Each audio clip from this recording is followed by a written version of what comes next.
हुकूमत आइंदा माली साल के बजट की तैयारियों में मसरूफ़ है। आम शहरी हुकूमत से मुतालबा कर रहे हैं कि सरकारी मुलाजमीन के साथ साथ प्राइवेट सेक्टर के मुलाजमीन की तनख्वाहों में भी इजाफे पर गौर किया जाए ताकि सफ़ेद पोश तबके को बजट में रिलीफ मिल सके।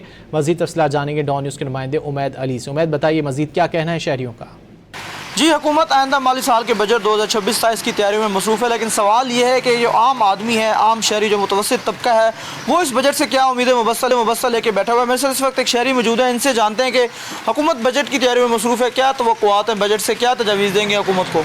देखें जी, बजट तो हर साल आता है और आवाम तो को भी ये लगा के रखती है कि एक अच्छा बजट हो और आवाम की जो माशी ज़िंदगी है वो मुतासर ना हो।